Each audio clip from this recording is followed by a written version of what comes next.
Il ne s'agit même plus de la France, ni de son affaiblissement par des élites aveugles et irresponsables. Il s'agit de savoir si nous allons collectivement accepter de marcher comme des somnambules jusqu'à la guerre. Une guerre dont nul ne peut prétendre qu'elle sera maîtrisée ou contenue.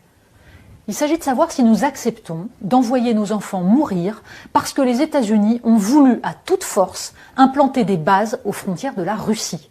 Quand on envisage d'envoyer des troupes occidentales au sol, comme vient de le faire Emmanuel Macron, pour jouer les cow-boys au moment où les États-Unis semblent abandonner la place de la grande gueule en chef, quand on livre des missiles longue portée dont la cible ne peut être que Moscou, il faut, si l'on est encore en démocratie, dire clairement aux citoyens ce que cela signifie. Le New York Times, le 25 février, a publié une enquête passionnante décrivant comment, depuis 2014, la CIA a implanté 12 bases secrètes en Ukraine et formé les services ukrainiens pour espionner à grande échelle la Russie.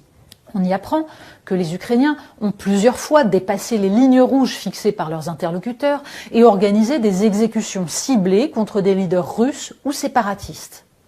On y apprend que ces personnels américains n'ont évidemment pas été évacués au commencement de la guerre, mais officient en territoire ukrainien et que s'ils n'appuient pas sur la gâchette, nous dit l'article, ils ajustent le tir. On le savait bien sûr.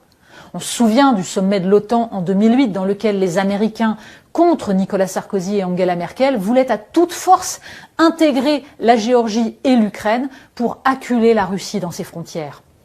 On se souvient du documentaire de Paul Moreira sur Maïdan, qui montrait cette réunion à Kiev en 2016, dans laquelle le patron de la CIA expliquait que là se situait la ligne de front. Mais il ne fallait pas le dire. On était un complotiste, un suppôt de Poutine. Les néoconservateurs américains et européens ne veulent pas d'une paix négociée. Pour l'instant, il faut se battre jusqu'au dernier Ukrainien.